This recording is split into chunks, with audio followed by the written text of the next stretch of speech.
Hey, it's Ian. Quick mindset lesson today. This just happened yesterday. I did a training session with Scott, aka Angry Old Man, if you follow along on the YouTube channel.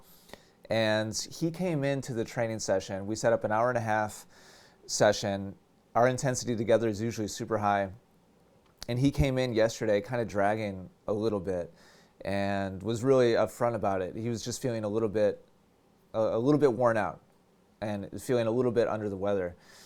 And he made a comment before the training session started saying that his attitude or his perspective on it was there's no such thing as bad days of training, just hard days.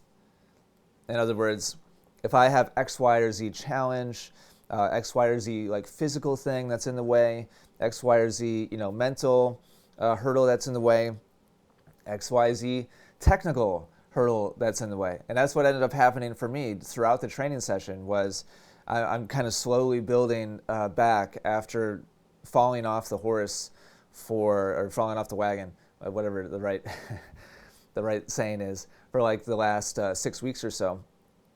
And having to try to build up my fitness again and build up my timing again. Yesterday, my timing was just late on everything for an hour out of the hour and a half that we hit. Just felt a little bit behind on just about everything. And I pretty much just rolled with it for most of the training session until the last probably 10 minutes or so. I really let it get to me. I really was getting frustrated about it.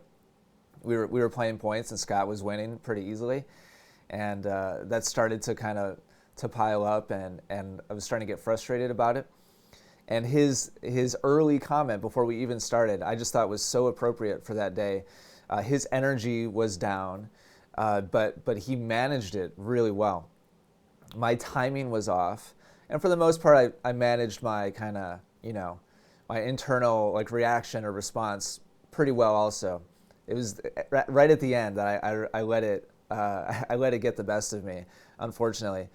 But I was also able to sit down after that training session and just kind of reset also and be like, you know what, what Scott said at the beginning was absolutely true. And we had a little conversation about it at the end. Scott's energy and kind of physicality was not where he wanted it to be. The technical, I'm not happy right now with where the technical side of things is for me. My energy felt good, but my timing was not really there. So we both could have, within 10 minutes or 20 minutes of that training session starting, we both could have been slamming balls and, bouncing our racket, on the court and yelling at ourselves. And we both could have easily gone there. We both have very high, standards for ourselves. We both work super hard. We're both very competitive. It would have been easy for both of us to have a bad day on the court. But instead, a solid 90% was very productive in spite of our shortcomings, our different shortcomings that we brought to the table that day. Instead, we had the mindset, I just thought it was so good from Scott, that we had a hard day. There's additional challenges today. Really, would any of us really even be into tennis if we had a great day every day? If it was easy every day? Knee-jerk reaction would be to say, oh yeah, of course. I'd love to have a 10 out of 10 day every day. But it wouldn't, that's not how life works.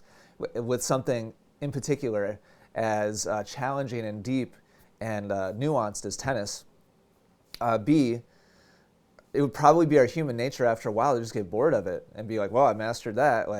At least those of us who have the personality of kind of, a competitive person who's maybe a little bit more perfectionistic, really loves to try to overcome, obstacles. If it was a 10 out of 10 day every day, I don't know. For me, after a year of that, I'd probably be like, all right, well, I'm going to move on to something else that poses a little bit more of a challenge to me. So it was a hard day. It was a challenging day, not a bad day. There will always be, but you could think of it that way, right? Right? In the past, I definitely had bad days on the court, and I had good days, and the good days are almost always less than the bad days. So if you're in the habit of calling it a bad day, man, you can really drive yourself in a really negative, mind space towards tennis. So, might sound like just like maybe a little bit of I don't know, like just mental like trickery, but I think those types of little mindset perspective shifts can have a really profound, impact on our outlook and our happiness and our performance. So something to think about.